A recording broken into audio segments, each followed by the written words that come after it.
Capítulo 16. Eles saem 4 vezes.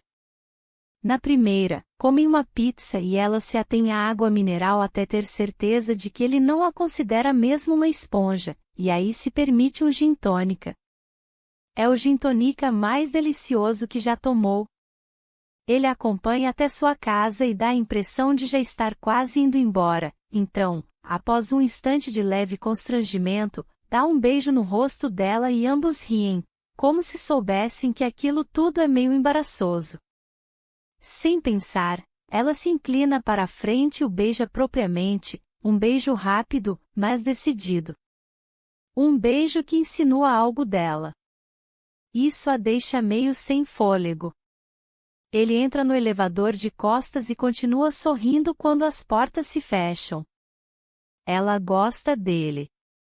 Na segunda vez, eles vão assistir ao show de uma banda recomendada pelo irmão dele, e é horrível. Depois de 20 minutos, ela vê, com certo alívio, que ele também está achando ruim, e quando ele pergunta se ela quer ir embora, eles se veem de mãos dadas para não se perderem ao abrirem caminho pelo bar repleto de gente. De certa forma, eles não se largam até chegarem ao apartamento dele. Ali conversam sobre suas infâncias, e as bandas de que gostam e os tipos de cachorro e o horror a abobrinhas, depois se beijam no sofá até ela ficar com as pernas meio bambas. Ela passa 2 dias inteiros com o queixo vermelho depois disso. Alguns dias depois, ele lhe telefona na hora do almoço para dizer que por acaso está passando perto de uma cafeteria nas redondezas e pergunta se ela quer tomar um café rapidamente. Você estava de passagem mesmo? Pergunta ela, depois que esticaram o café e o bolo o máximo que a hora de almoço dele permite. Claro, diz ele, e depois, para a alegria dela, as orelhas dele ficam vermelhas. Ele a vê olhando e leva a mão ao lobo esquerdo. Ah, cara! Eu não sei mesmo mentir. Na 4ª vez, eles vão a um restaurante. O pai dela liga justo antes de chegar à sobremesa para dizer que Caroline o deixou de novo. Ele geme tão alto ao telefone que Paul tem um sobressalto do outro lado da mesa. Tenho que ir, diz ela e não aceita a ajuda que ele oferece. Ela não está preparada para um encontro entre os 2 homens, especialmente com a possibilidade de seu pai não estar usando calças. Quando ela chega à casa do pai meia hora depois, Caroline já está lá. Esqueci que era a noite dela de modelo vivo, diz ele, envergonhado. Paul não tenta forçar a situação. Ela se pergunta por um instante se fala muito sobre David. Se de alguma maneira se colocou em território proibido. Mas, então, pensa que ele pode simplesmente estar tentando ser cavalheiro. Outras vezes pensa, quase com indignação, que David faz parte dela, e se Paul quer estar com ela, bem, terá que aceitar isso. Ela tem várias conversas e 2 discussões imaginárias com Paul. Acorda pensando nele, em seu jeito de se inclinar para a frente quando ouve, como se determinado a não perder uma palavra do que ela diz, no seu cabelo prematuramente grisalho nas têmporas, em seus olhos azuis. Ela já esqueceu como é acordar pensando numa pessoa, querer estar fisicamente junto dela. Sentir-se meio tonta ao se lembrar do cheiro da pele dela. Ainda não tem trabalho suficiente, mas isso a incomoda menos. Às vezes, ele lhe manda uma mensagem de texto no meio do dia e ela ouve falada com um sotaque americano. Tem medo de mostrar a Paul MC Caferte quanto gosta dele. Teme dar uma impressão equivocada. As regras parecem ter mudado desde a última vez que saiu com alguém 9 anos atrás. Ouve muito suas observações impassíveis sobre encontros na internet, sobre amizade colorida, sobre o certo e o errado em termos de sexo, como ela deve se depilar e aparar e ter técnicas. E é como se estivesse ouvindo alguém falar polonês. Acha difícil enquadrar Paul M.C. Cafferty nas afirmações de Mo sobre os homens, desleixados, aventureiros, egoístas, obcecados por pornografia. Ele é serenamente direto, um aparente livro aberto. Por isso, subir de status em sua unidade especial no departamento de polícia de Nova York não lhe convém, ele diz. Todos os pretos e brancos vão ficando bem cinzentos à medida que a pessoa sobe de status. Ele só demonstra alguma insegurança, titubeando ao falar, quando o assunto é o filho. O divórcio é uma merda. A gente diz a si mesmo que os filhos estão bem, que é melhor assim do que duas pessoas infelizes gritando uma com a outra, mas nunca ousamos perguntar a verdade a eles. A verdade? O que eles querem? Porque sabemos a resposta. E ela nos deixaria arrasados. Ele foca em algum ponto à frente, então, segundos depois, torna a sorrir. Mesmo assim, Jake é bom. Ele é ótimo. Melhor do que nós dois merecemos. Ela gosta do americanismo dele, de como isso o deixa ligeiramente estrangeiro e completamente distante de David. Ele tem uma cortesia inata, é o tipo de homem que abre a porta para uma mulher por instinto, não por estar fazendo um gesto cavalheiresco, mas sim porque não lhe ocorreria não abrir a porta se alguém precisasse passar por ela. Ele tem uma espécie de autoridade sutil, as pessoas realmente saem da frente dele quando ele passa na rua. Ele não parece se dar conta disso. Ai, meu Deus, você está perdida, diz-mo. O quê? Só estou dizendo. É bom sair com uma pessoa que parece. Mo suspira. Ele vai transar muito essa semana. Mas ela não o convidou para voltar à casa de vidro. Mo percebe sua hesitação. Tudo bem, Rapunzel. Se vai ficar aí nessa sua torre, vai ter que deixar o príncipe que aparecer de vez em quando passar os dedos pelo seu cabelo. Não sei. Então eu andei pensando, diz-mo. Devíamos mudar o seu quarto. Mudar um pouco a casa. Do contrário, você vai sempre sentir que está trazendo alguém para a casa de David. Liv desconfia que vai sentir isso qualquer que seja a disposição dos móveis. Mas na terça-feira à tarde, quando Mo está de folga, elas mudam a cama para o outro lado do quarto, encostando-a na parede de concreto cor de alabastro que corre como uma espinha dorsal arquitetônica pelo centro da casa. Não é um lugar natural para a cama se a pessoa for muito exigente, mas ela admite que é estimulante dar uma cara nova ao ambiente. Agora, diz-mo, olhando para a garota que você deixou para trás, quer pendurar este quadro em outro lugar? Não. Ele fica. Mas você disse que David o comprou para você. E isso significa. Eu não me importo. Ela fica. Além do mais, Liv franze os olhos para a mulher dentro da moldura. Acho que ela ficaria estranha numa sala. Ela é muito íntima. Íntima? Ela é sexy. Não acha? Mo franze os olhos para o retrato. Não consigo enxergar isso. Se o quarto fosse meu, eu teria uma enorme TV de tela plana ali. Mo sai, e Liv fica olhando para o quadro, e, pela primeira vez, não se sente angustiada. O que acha? Pergunta ela à garota. Será que afinal está na hora de seguir em frente? Começa a dar tudo errado na sexta-feira de manhã. Então, você tem um encontro. Seu pai se adianta e a envolve num abraço de urso. Ele é cheio de joie de vivre, expansivo e sábio. Está, de novo, falando em pontos de exclamação. E está vestido. Ele só Não quero dar muita importância a isso, pai. Mas é maravilhoso. Você é uma moça linda. É a lei natural.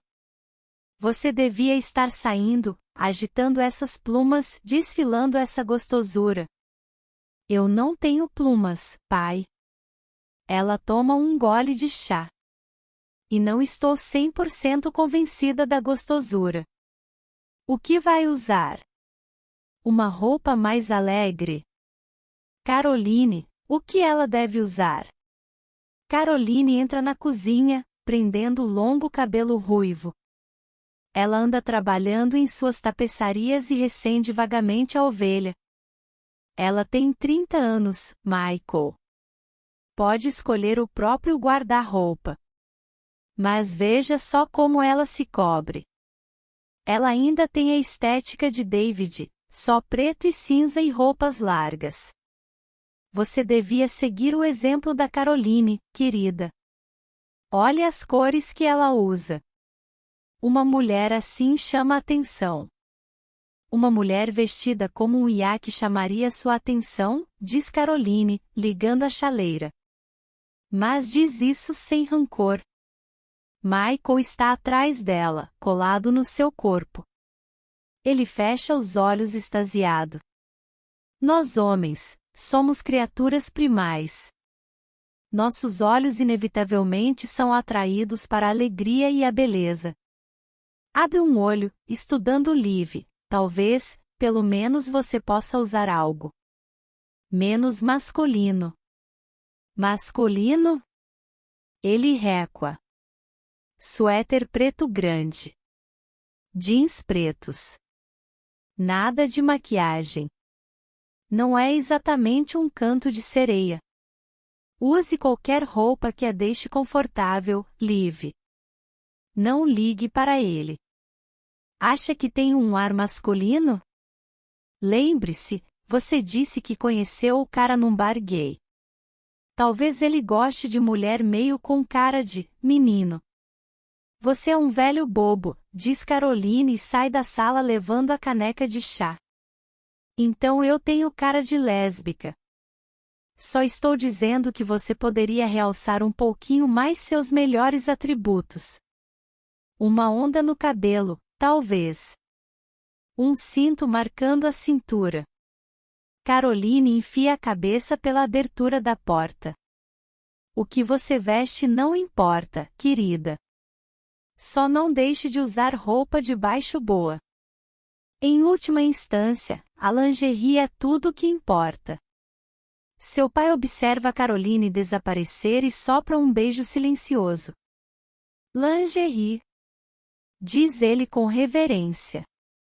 Liv olha para suas roupas. Bem, obrigada, pai. Estou me sentindo ótima agora. Ótima. É um prazer. Quando você quiser. Ele bate com a mão espalmada na mesa de pinho. E me diga como aconteceu. Um encontro emocionante. Liv se olha no espelho. Há 3 anos um homem não vê seu corpo, e, há 4, um homem não o vê estando sóbrio o bastante para dar valor.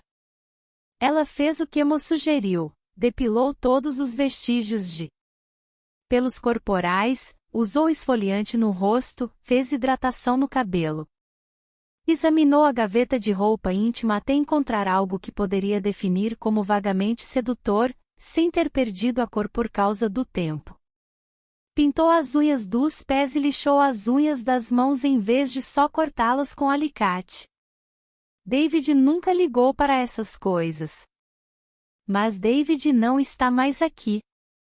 Ela examinou seu armário, revistando fileiras de calças pretas e suéteres discretos pretos e cinza.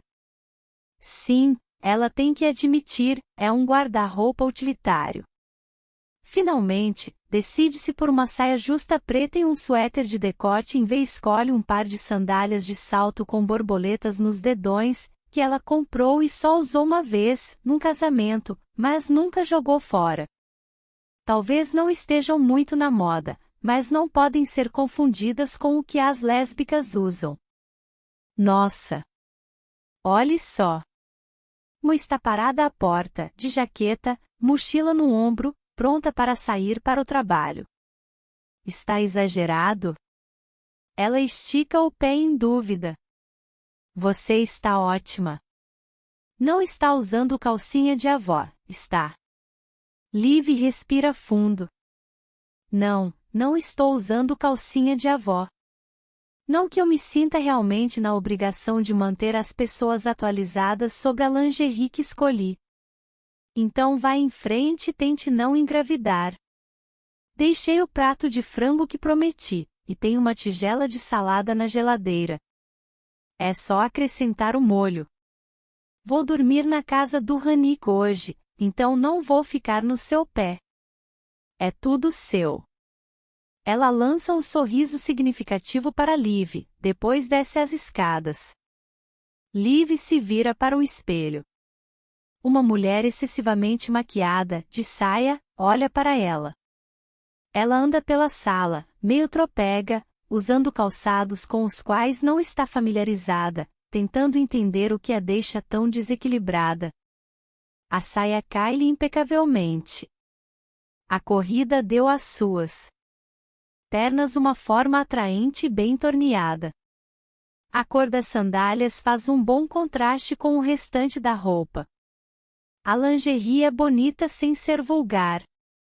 Ela cruza os braços e se senta na beira da cama. Ele deve chegar em 1 hora. Ela olha para a garota que você deixou para trás. Quero ser igual a você, diz em silêncio.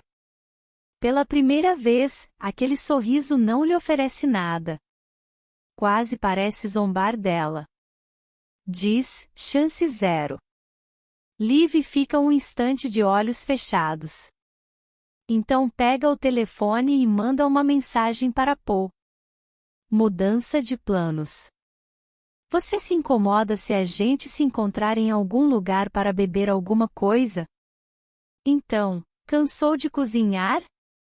Porque eu poderia ter levado algo para comermos. Paul se recosta na cadeira, olhando de relance para um grupo de funcionários de escritório aos gritos, que parecem ter estado ali a tarde inteira, a julgar pelo ar generalizado de flerte e embriaguez. Discretamente, ele estava se divertindo com eles, com as mulheres assanhadas, o contador cochilando no canto. Eu, só estava precisando sair de casa. Ah, sim. Trabalhar em casa. Eu me esqueço de como isso pode deixar a pessoa louca. Quando meu irmão se mudou para cá, ele passou semanas escrevendo para empresas, candidatando-se a empregos, e, quando eu chegava do trabalho, ele literalmente passava 1 hora falando comigo sem parar. Vocês vieram juntos dos Estados Unidos?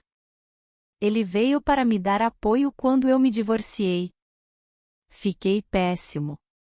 E depois ele acabou ficando. Paul fora para a Inglaterra 10 anos antes.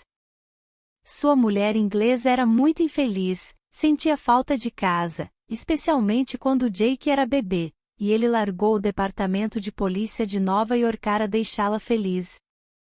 Quando chegamos aqui, vimos que era a gente, não o lugar, que estava completamente errado. Olha lá. O homem de terno azul vai dar em cima da moça de cabelo bonito. Liv dá um gole em seu drink. Aquilo não é cabelo de verdade. Ele franze os olhos. O quê? Está de brincadeira comigo. É peruca? Aplique. Dá para ver. Eu não consigo. Não vai me dizer que os seios são falsos também? Não, são de verdade. Ela tem peito quádruplo. Peito quádruplo. O sutiã é muito pequeno. Dá a impressão de que ela tem 4 peitos. Paul ri tanto que começa a sufocar. Não se lembra da última vez em que riu assim. Ela sorri para ele, quase com relutância. Está meio estranha aquela noite, como se uma conversa interna paralela estivesse tornando mais lentas todas as suas reações. Ele consegue controlar o riso. Então, o que achamos? Pergunta, tentando fazê-la relaxar.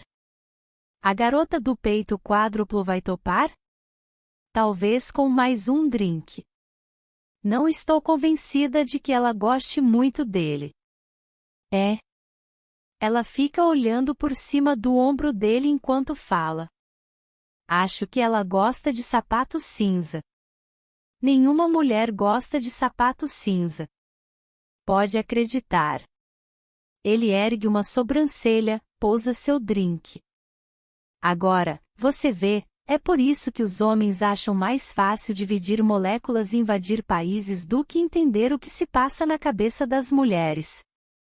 Ora, se você tiver sorte, um dia vou deixar você dar uma olhadinha no regulamento. Ele olha para ela fazendo-a corar, sentindo-se como se tivesse falado demais.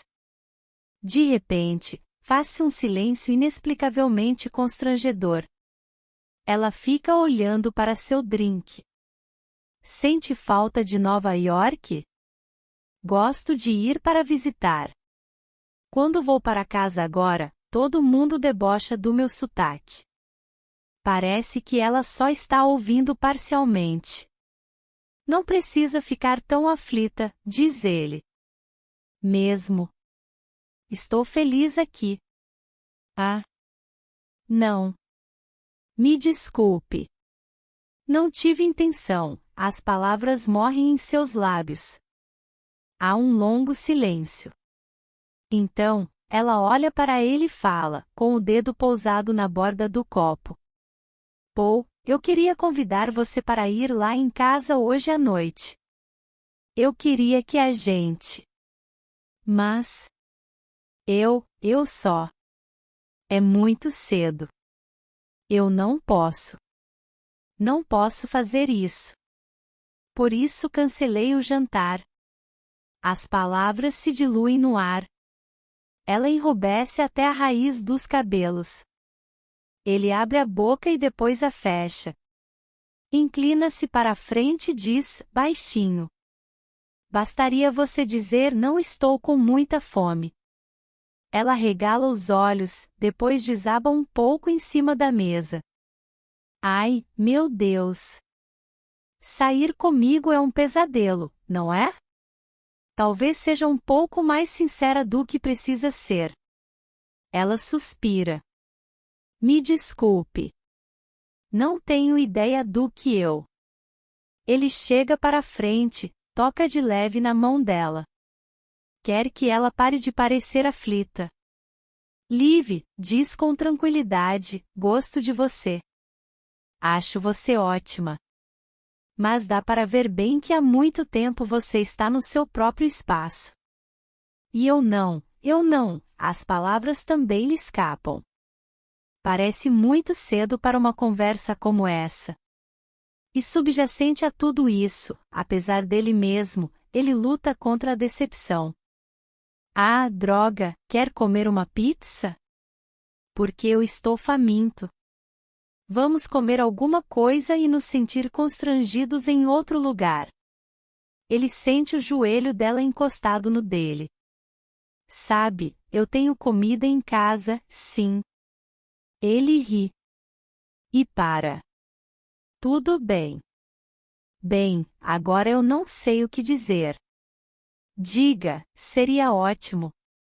E depois pode acrescentar, por favor, agora cale a boca, Liv, antes de complicar mais as coisas.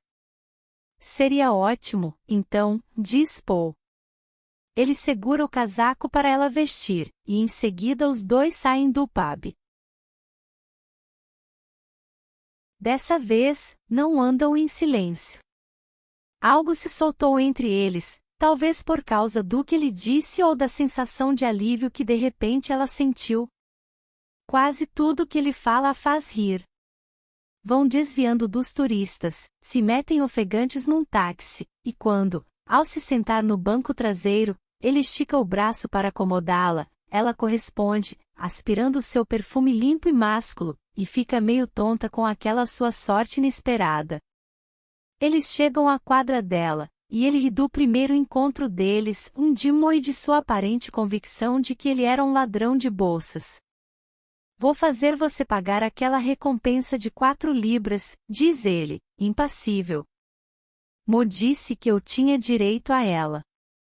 Mo também acha que é absolutamente aceitável colocar detergente nas bebidas de clientes de quem a gente não gosta.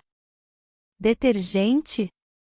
Aparentemente ele faz com que passem a noite toda fazendo xixi. É como ela brinca de Deus com possibilidades românticas de seus clientes. Você nem queira saber o que ela faz com os cafés das pessoas que realmente a incomodam. Ele balança a cabeça admirado. Mo está sendo desperdiçada nesse trabalho. Tem lugar para essa moça no crime organizado. Eles saltam do táxi e entram no armazém.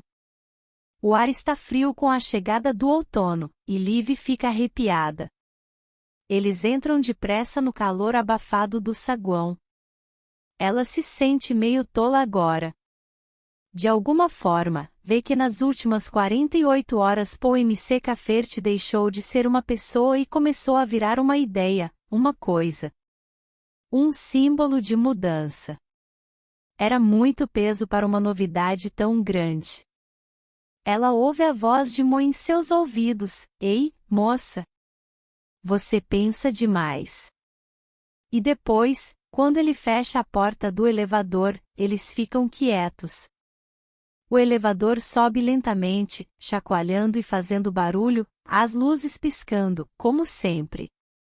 Passa pelo primeiro andar, e eles ouvem ao longe o eco de alguém subindo escadas, acordes de violoncelo.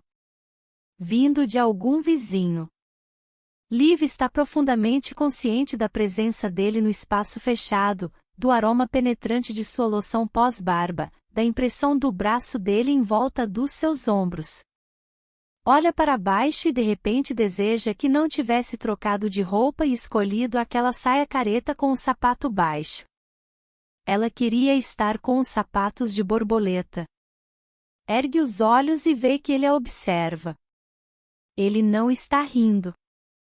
Estende a mão, e, quando ela a segura, ele a puxa devagarinho pelos 2 passos que os separam no elevador e abaixa o rosto até a altura do dela, de modo que ficam quase encostados.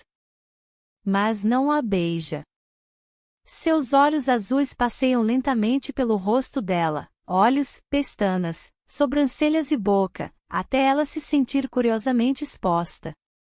Ela sente a respiração dele na pele, e as 2 bocas estão tão próximas que ela poderia avançar e dar-lhe uma mordida leve.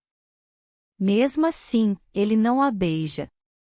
E, com isso, ela estremece de desejo. Não consigo parar de pensar em você, murmura ele. Ótimo. Ele encosta o nariz no dela. A parte superior de seus lábios se tocam. Ela sente o peso dele contra o seu corpo. Acha que talvez suas pernas tenham começado a tremer. Sim, está bem. Quero dizer, não, estou apavorada. Mas de um jeito bom. Eu acho que... Pare de falar, murmura ele.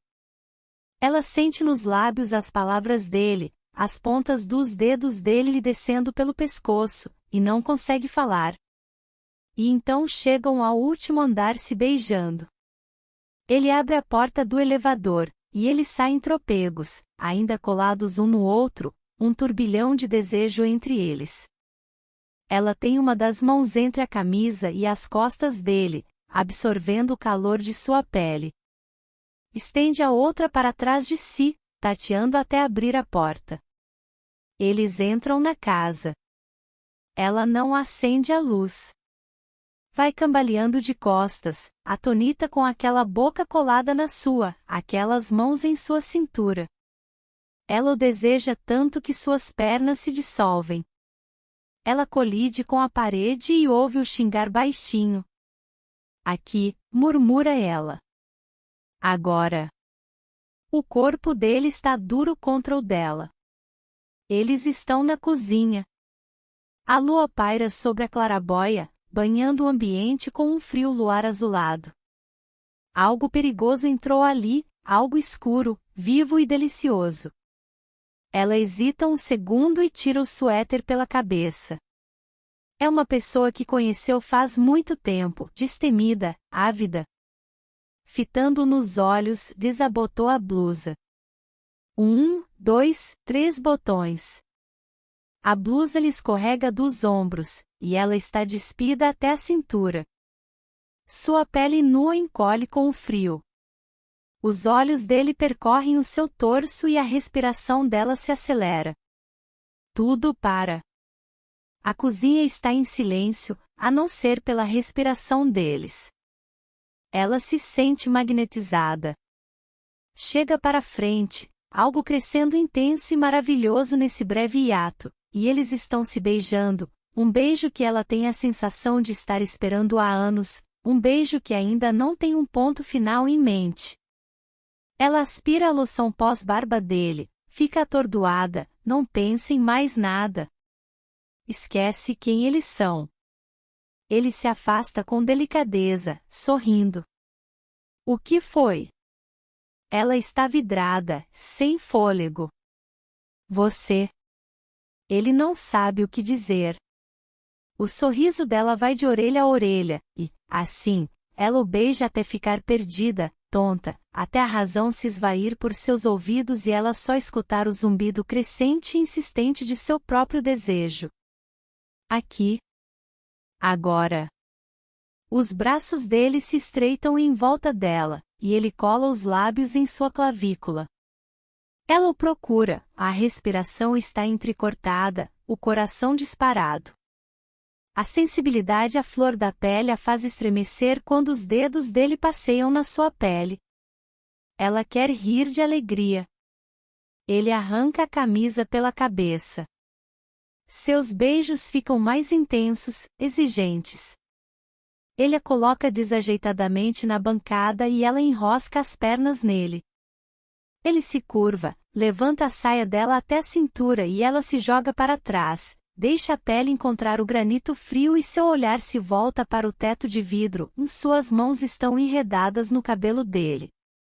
Em volta dela, as persianas estão abertas, as paredes de vidro são uma janela para o céu noturno.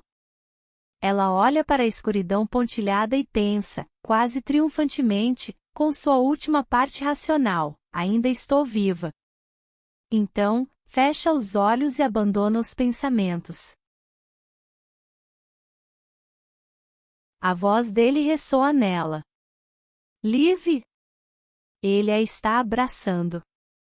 Ela ouve a própria respiração. Liv? Um tremor residual é liberado.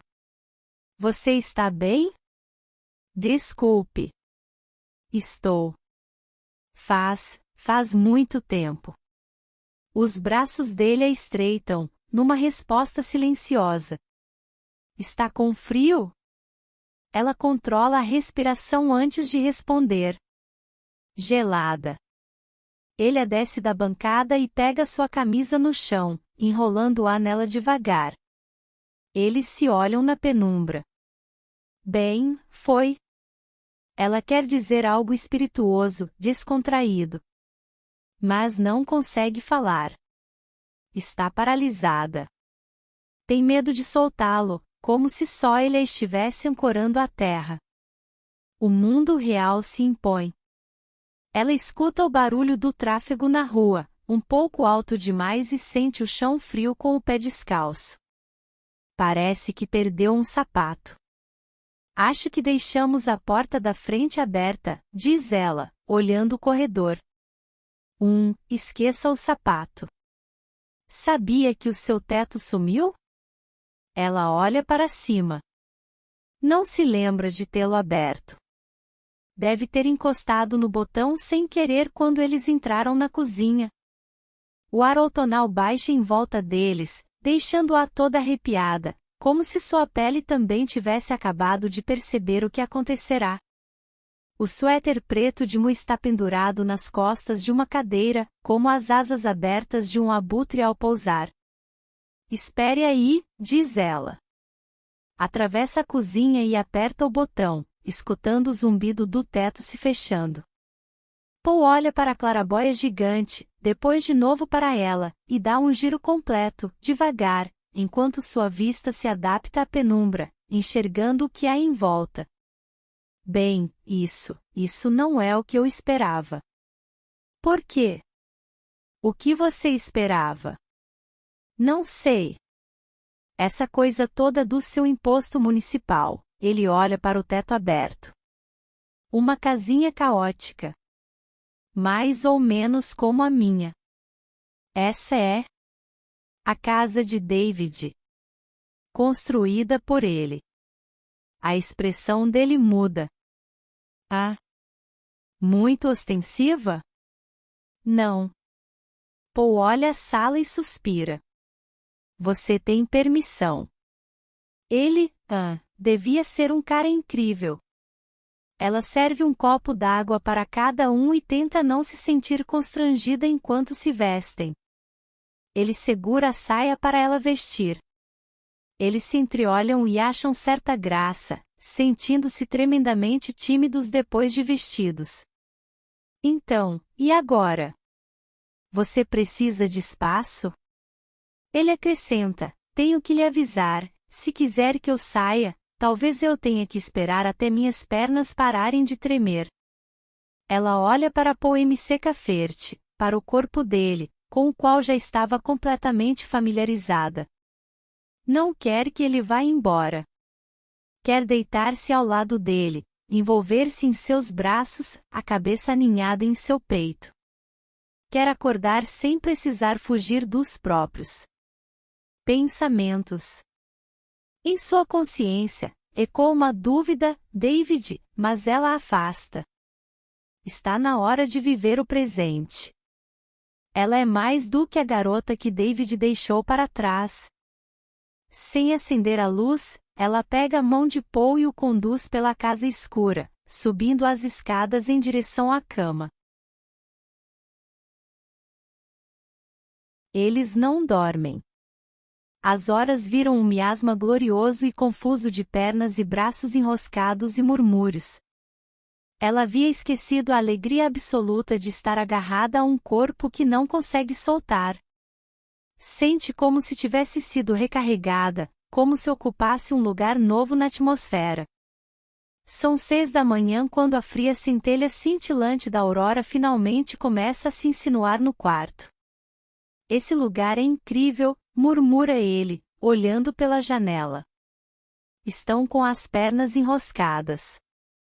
Ela tem as impressões dos beijos dele pelo corpo todo. Sente-se drogada de felicidade. É sim. Mas eu não posso realmente me dar o luxo de ficar aqui. Ela olha para ele na semi-escuridão. Estou meio encrencada financeiramente. Já me disseram que devo vender a casa. Mas você não quer. É como se fosse uma traição. Bem, dá para ver porque você não quer sair daqui, diz ele. A casa é linda. Muito tranquila.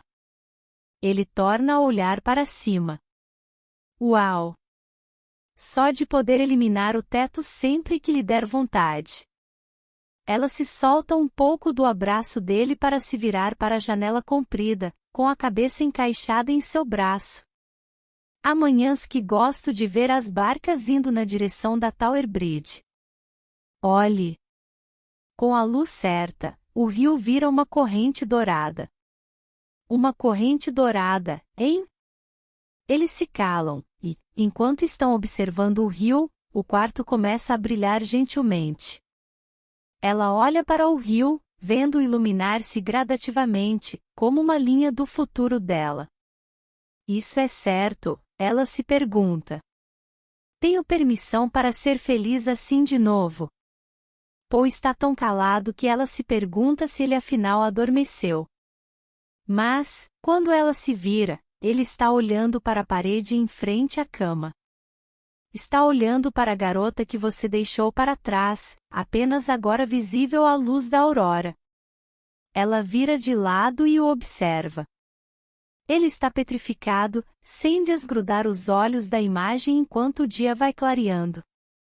Ele a entende, pensa ela. Sente uma pontada de algo que poderia na verdade ser pura alegria. Gostou dela? Ele parece não ouvir. Ela torna-se a ninhar nele, encostando o rosto em seu ombro.